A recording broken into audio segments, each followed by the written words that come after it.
amigos, estamos en una nueva emisión del programa Entrevista de Cuba Visión Internacional y hoy me place muchísimo conversar con un colega venezolano, un comunicador excelente, el CEO de La Iguana TV, el doctor en ciencias Miguel Pérez Pirela. Bienvenido a Cuba Visión Internacional. Un gran abrazo, gracias a ustedes por esta bellísima invitación en este contexto maravilloso, lleno de luces, de palmeras, de vida. Este diálogo será todo un desafío para nosotros, pues como comunicadores al fin vamos a tener que conversar de diversos temas, pero ajustándonos al tiempo televisivo. Entonces, sin más preámbulo, yo creo que debemos degustar el café para iniciar la conversación, ¿le parece? ¿Cómo no?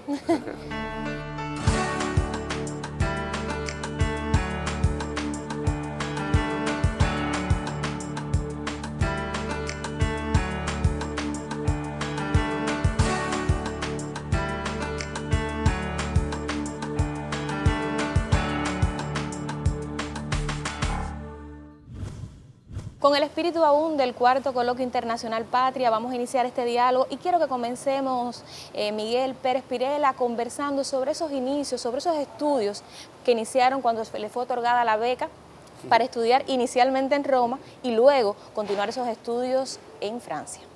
Sí, bueno, yo vengo de la ciudad de Maracaibo, en el estado Zulia. Estudié en una escuela llamada Niños Cantores del Zulia, que era escuela y a la vez conservatorio. Veíamos humanidades, ciencias y música, es decir, teníamos una carga como de 20 materias. Y ahí cada cierto tiempo se daba una beca a uno de los muchachos, de los mejores estudiantes, y por suerte me tocó a mí una beca para estudiar filosofía en la ciudad de Roma, en la Universidad Gregoriana de Roma. Pero ya estando yo allá, me inscribí en otra carrera más, y durante esos primeros años, entre los 17 años y más o menos los 21 años, yo hice dos carreras simultáneamente, la de filosofía, especializándome en filosofía política, y la de letras, filosofía y letras en otra universidad que se llama la Universidad Roma III, que querría decir Roma III, que es una universidad estatal, como la llaman allá. ¿Cuánto la filosofía y las letras contribuyeron a formar el excelente comunicador que es hoy? Todo, todo porque de alguna forma, entre comillas, ¿no? Y a modo de chanza, el superpoder que uno tiene viene precisamente de ese fundamento filosófico, de ese fundamento teórico-político y de ese estudio del lenguaje, de los signos, de los símbolos que me dio la facultad de letras. De hecho, además de filosofía y de comunicación, que es lo que me toma en estos momentos, en este instante, más tiempo en mi vida, lo que yo realmente hago es escribir novelas, escribir libros de cuento. Ya tiene más de 11 libros. Sí, correcto. He escrito hasta ahora 11 libros entre filosofía, novelas, libros de cuento y ciencias sociales. Por ejemplo, temas como el paramilitarismo, como la cuestión colombo-venezolana.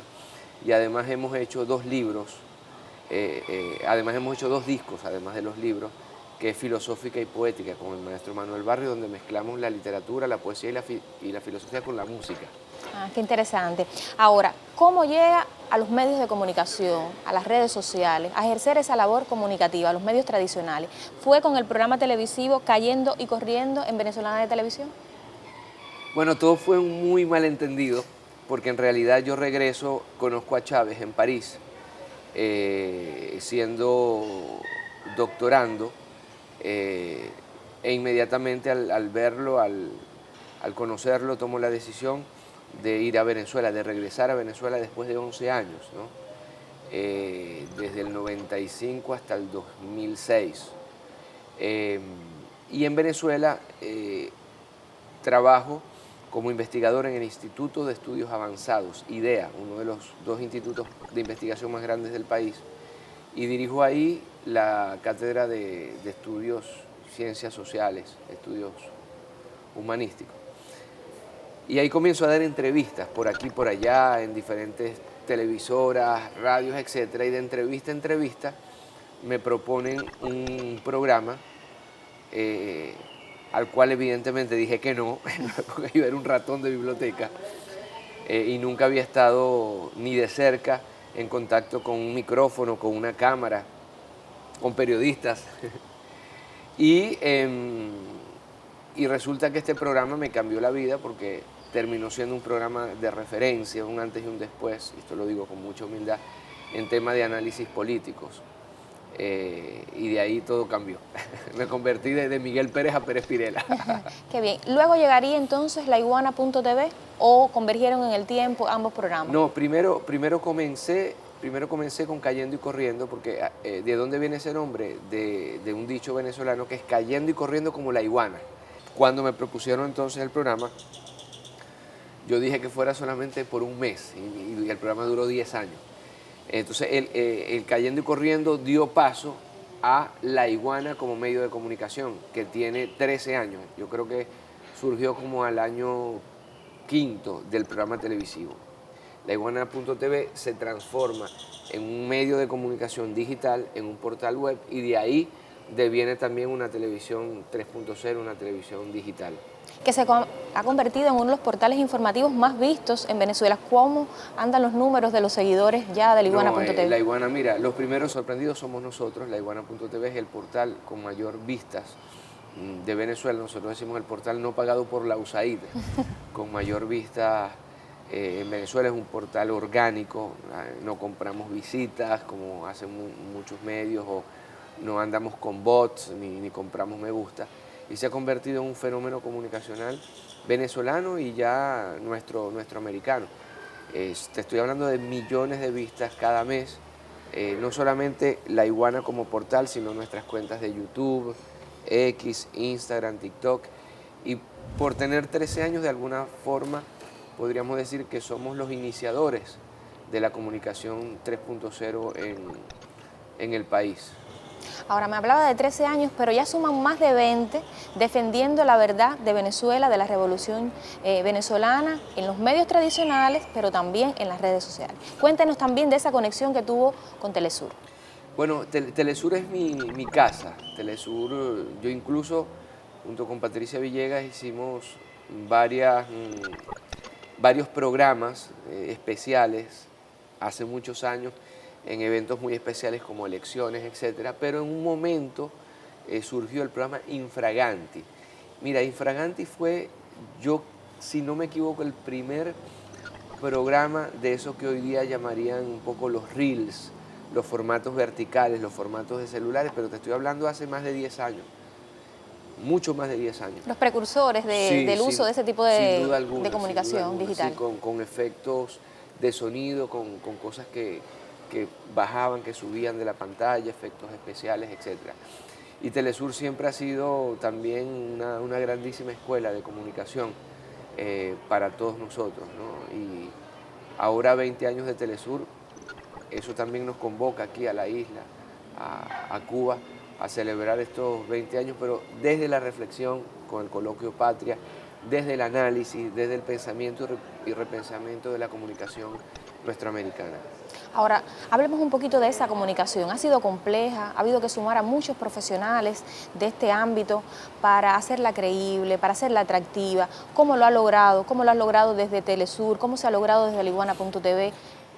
Bueno, primero que todo hay que decir con mucho trabajo, muchísimo trabajo, con un equipo espectacular de jóvenes venezolanos. Laiguana.tv está hecha de jóvenes venezolanos y venezolanas que estamos, ya yo me meto en lo de jóvenes, que estamos investigando todos los días cuáles son los nuevos formatos, cómo funciona el algoritmo, que tenemos una consigna fundamental que es buscar la verdad pero desde la belleza. Es decir, no podemos hacer comunicación sin tener en cuenta que para comunicar la verdad la tenemos que vestir de belleza. Uno de los aspectos más importantes de laiguana.tv es precisamente su carácter estético. Es la búsqueda de las nuevas metodologías de comunicación digital, es, insisto, el estudio del algoritmo, es tratar de tener a los periodistas, a las periodistas, a los comunicadores, a las comunicadoras con mayor fuerza y con mayor credibilidad sobre todo. Muy importante. Quien quiera venderse como gurú de la comunicación o como especialista, no, yo creo que esta comunicación en formato digital se está construyendo y nuestra oportunidad en estos momentos es desde las izquierdas, desde los movimientos sociales, desde las revoluciones, contribuir a que esto se siga manteniendo como un proyecto humano y no nos coman los robots y no nos coman las grandes corporaciones y no nos coman Zuckerberg, Elon Musk y compañía. Ahora quiero traer a colación a esta entrevista unas palabras, un post del presidente cubano Miguel Díaz-Canel Bermúdez a propósito de la reciente celebración en La Habana del Coloquio Patria, y él decía que una guerra sin bombas asalta cotidianamente las mentes de millones de seres humanos, instalando la mentira como verdad y al capitalismo salvaje como destino global sin alternativa. Contra esa guerra va la paz del Coloquio Patria, que ya llegó a su 4ª edición. Cada edición de Patria viene siendo transmite un espíritu diferente, el imaginario de los que trabajamos en los medios va cambiando, se va dirigiendo hacia esa era digital, se está atemperando a esa era digital. ¿Qué opina Pérez Pirela al respecto? Completamente de acuerdo con el presidente Díaz-Canel, gran hermano, también gran pensador del hecho comunicacional. La disputa ya no es por los cuerpos, la disputa, así como también él lo afirma, es por lo intangible, por las almas, por los espíritus. Y no estoy diciendo algo metafísico, no, por la atención, la disputa, el campo de batalla es por la atención. Un portal web, laiguana.tv, no solamente se mide en los rankings por el número de visitas, sino también por el tiempo de permanencia. Otrora se decía, bueno, una cátedra universitaria o una clase en el liceo era de 45 minutos. Otrora se pensaba que la concentración duraba 45 minutos, de pronto en los años 90 pasó a 20 minutos. Hoy día los últimos estudios nos dicen que la concentración es de 8 segundos de un ser humano nativo digital. Ahora, ¿cómo hacer una comunicación donde la atención no sea de 8 segundos, donde tengamos tiempo de pensar, de reflexionar, de analizar? Porque el proyecto de la comunicación digital del Internet es un proyecto militar. Así nació. Y es un proyecto que en lo particular creo que está encaminado hacia una dictadura 3.0, hacia una dictadura del algoritmo. Todas estas redes sociales, todos estos aparatos, todas estas aplicaciones son manejadas por un puñado de empresas, por un oligopolio que en su mayoría está en Silicon Valley. Es decir, que detrás de este proyecto no está la comunicación, está la política, porque finalmente encontraron el modo como esclavizarnos, esclavizar nuestra atención, esclavizar nuestro día a día.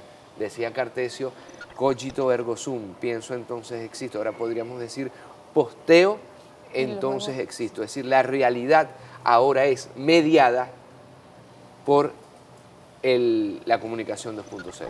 Ahora, esa realidad también está atacada, vamos a decirlo así, está en un contexto donde conviven ideología trumpista, guerra cognitiva, agendas hegemónicas, que eso está caracterizando la era digital, como ya habíamos dicho. Pero entonces, ¿qué desafíos tenemos los venezolanos, los cubanos, todo el sur global que se ha reunido en Patria y se reúne en otros escenarios para contar sus verdades, para que llegue realmente el mensaje a la audiencia real y no distorsionado, no tergiversado, no manipulado?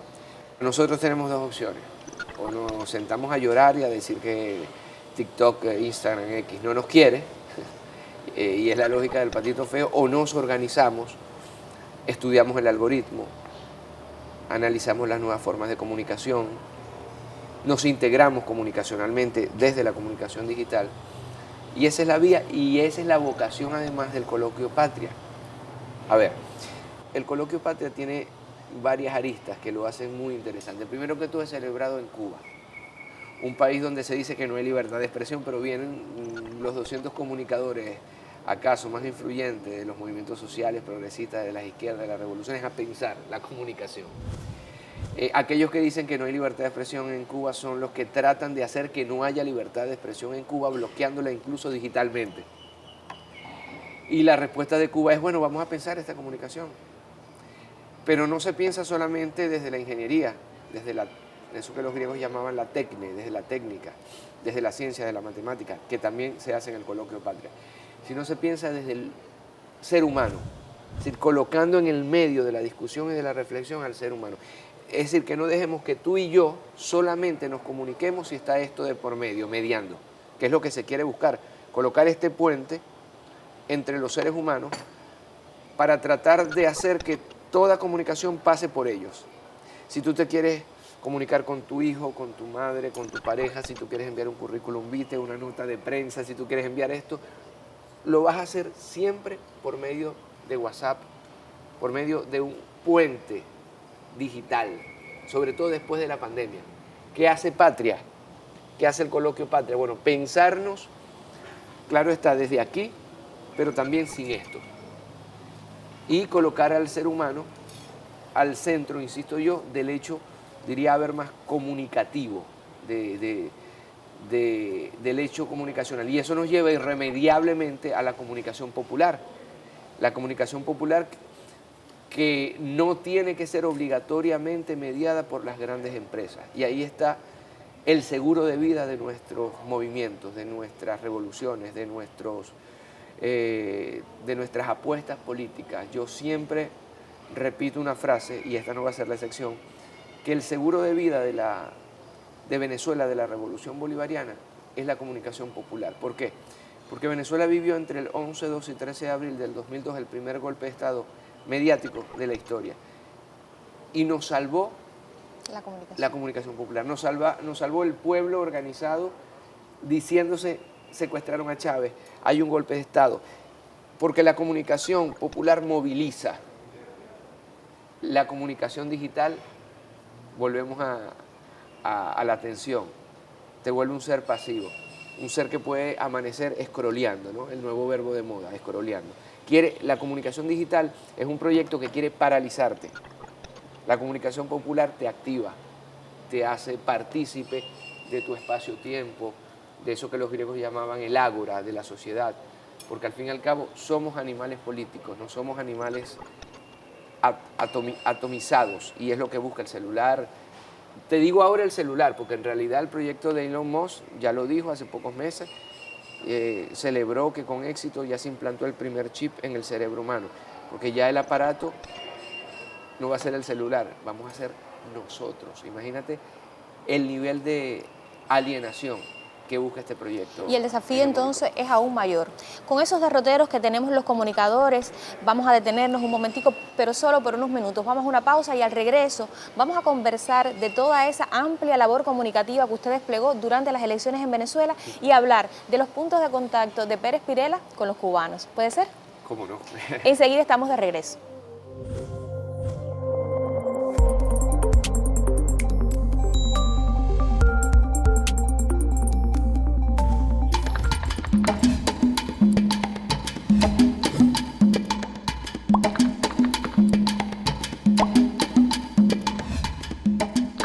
Si el socialismo es tan malo y el comunismo es tan malo, ¿por qué no lo dejan caer por su propio peso?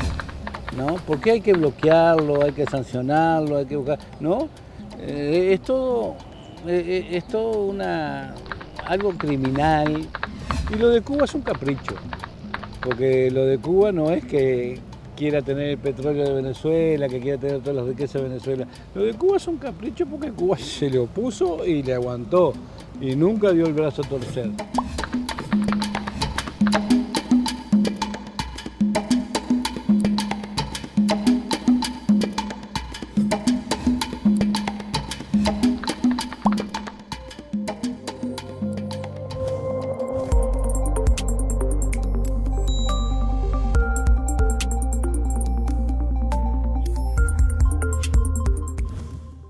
Y estamos de vuelta a la conversación con el colega venezolano, excelente comunicador, CEO de laiguana.tv, Miguel Pérez Pirela. Y nos quedó pendiente conversar sobre esa labor comunicativa antes, durante y después de las elecciones venezolanas el pasado año.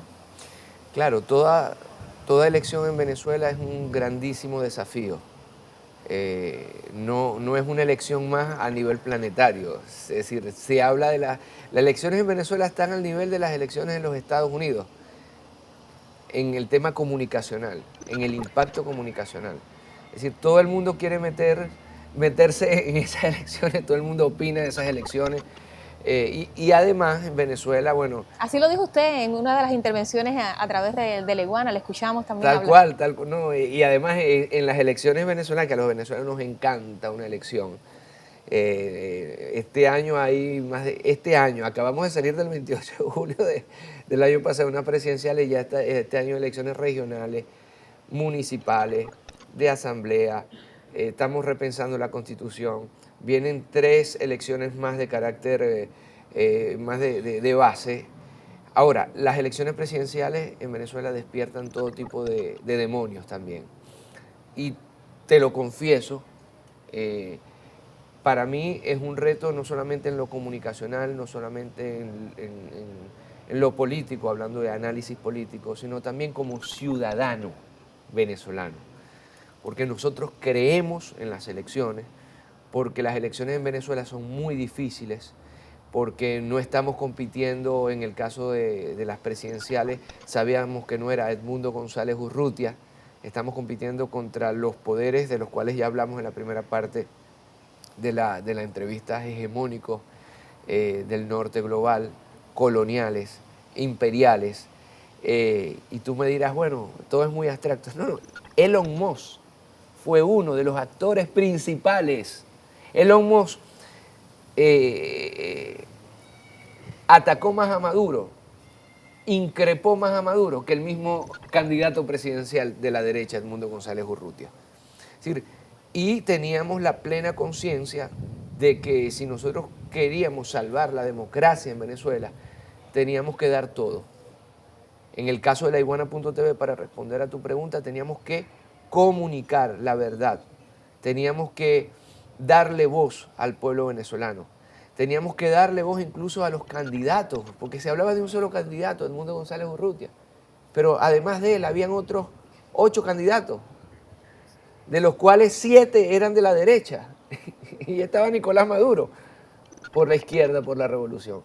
Yo estoy seguro que nadie sabe ni siquiera el nombre de uno solo de los otros 7 candidatos de la derecha, porque a nivel planetario parecía que había un solo candidato, Edmundo González Urrutia. Que le duró poco la autodenominación como presidente de Venezuela, que no ocurrió lo mismo con Juan Guaidó. Claro, es que Edmundo González Urrutia es un personaje absolutamente desconocido en Venezuela.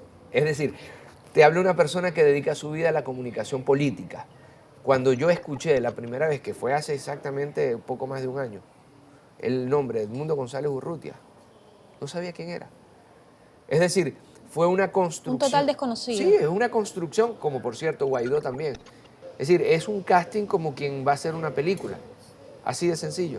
Y siempre fue manipulado de forma burda, soez, grotesca, vulgar por María Corina Machado. Es decir, eso a mí me convocó antes que todo como venezolano. Y sí, te lo digo con mucha humildad, dimos una lucha muy grande. ¿Por qué? Porque además, hay que decirlo, el entonces candidato a la reelección, Nicolás Maduro, había sido baneado, por ejemplo, de TikTok, había sido baneado de redes sociales. ¿Cómo tú haces una campaña en estos momentos donde uno de los candidatos está baneado y donde otro de los candidatos aparecía hasta en la sopa? Tú no podías abrir una red social. Entonces, la Iguana.tv hizo un despliegue monumental, un trabajo realmente de muchísimo sacrificio, de muchísimos meses, y logramos impactar comunicacionalmente no solo en las fronteras venezolanas, sino más allá. Y en la Iguana.tv dimos voces a todos los candidatos. De los 7 candidatos que te estoy hablando, desconocidos, 6 estuvieron presentes en los estudios de la Iguana.tv. Los entrevistamos uno por uno.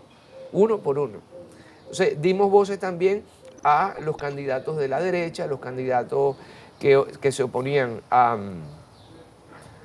Nicolás Maduro, y el resultado fueron unas elecciones democráticas donde ganó el presidente Nicolás Maduro, donde perdió una vez más la oposición y donde, como siempre, cantaron fraude y se fueron a la violencia, lo que nosotros llamamos la guarimba. Y la pregunta ahí es fundamental, ¿por qué el Consejo Nacional Electoral no funciona cuando pierden, pero sí funciona con un Manuel Rosales, que es gobernador del estado donde yo vengo, el estado Zulia, que en sí mismo es casi un país?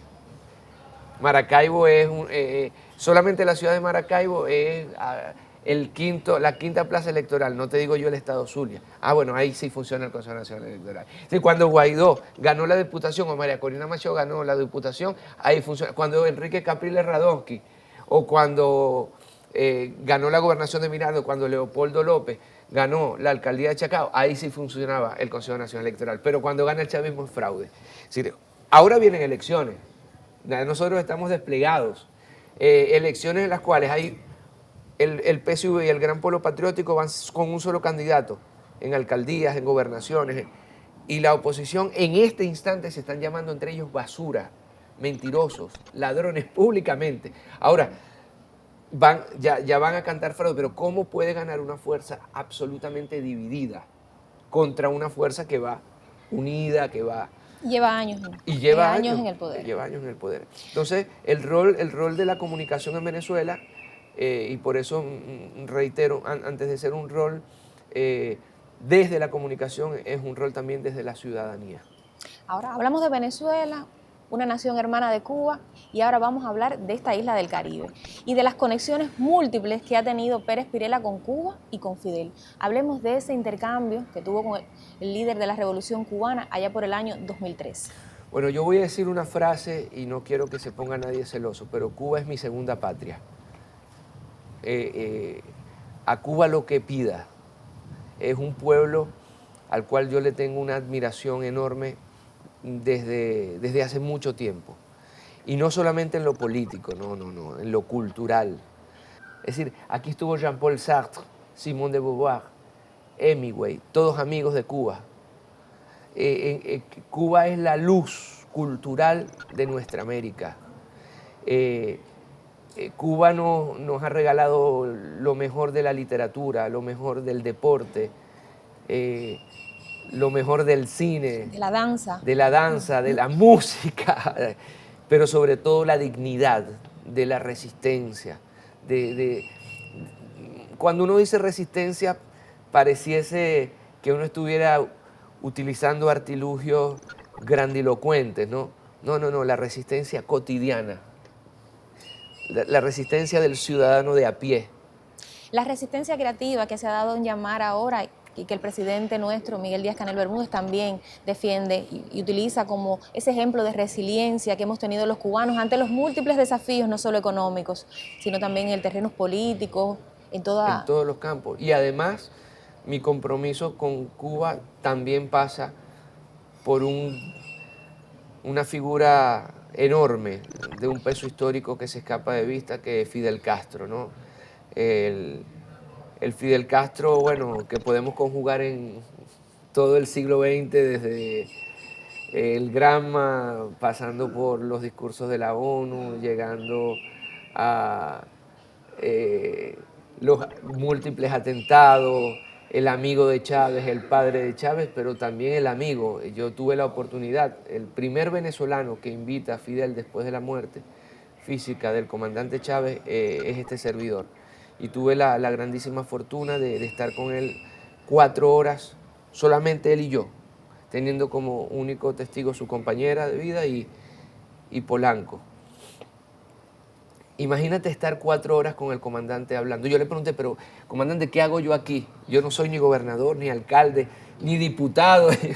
Y me dice, no, mi esposa y yo simplemente somos seguidores de tu programa televisivo. Qué privilegio. Un privilegio muy grande, las cosas que se dijeron ahí, la conversación, el futuro de Latinoamérica, hacia dónde debe ir Venezuela, qué le espera al mundo. Es decir, una conversación que sin duda alguna no solamente fue un grandísimo privilegio que me dio la vida, sino que sentó las bases también de mi accionar político, cultural, ciudadano, intelectual, militante. ¿Por qué? Porque de esa conversación evidentemente salieron muchos consejos, muchos lineamientos, y yo no tengo prurito en decirlo. Mi tesis doctoral parte precisamente del hecho que un contrato social sano es un contrato social donde los actores dicen quiénes son y qué piensan. A contrario de John Rawls, un filósofo que escribió un libro que se llama Theory of Justice, una teoría de la justicia, donde dice que para que un contrato social sea válido, tiene que haber un velo de ignorancia. Yo no puedo saber que tú eres periodista, ni tú que yo soy filósofo, porque si no cada uno va a tirar para su lado. Es todo lo contrario. En la comunicación uno tiene que saber desde dónde está hablando, desde qué trinchera está hablando, con honestidad. ¿Y con quién está hablando? Claro que sí, porque ese es el principio de la política, saber qué quieres, quién eres, desde dónde hablas y llegar a una mediación.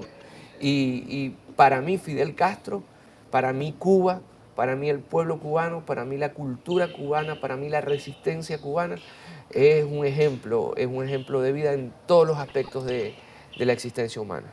Por eso has regresado muchas veces a Cuba, en ferias del libro, en coloquios patria y en muchos otros tantos eventos que lo hemos visto y lo veremos acá en mi país. Seguiré viniendo las veces que sea necesario. Yo siempre lo he dicho, Cuba tiene en mí un amigo. Y todas las veces que yo pueda aportar desde las ideas, desde el pensamiento o desde donde sea necesario, yo voy a estar aquí con ustedes, y sus dolores, sus pesares son los míos, y sus alegrías y sus victorias también. Ahora, desde un campo muy difícil, que es el de la comunicación, que necesita, como usted decía, tanta creatividad, tanta belleza para contar las historias, tantas historias que tenemos que estar más cercanas de los ciudadanos. Y yo creo que vamos a cerrar como mismo comenzamos, los desafíos de la comunicación digital para Cuba y Venezuela. Mira, yo quiero responder a esta pregunta de alguna forma hilándola con la anterior.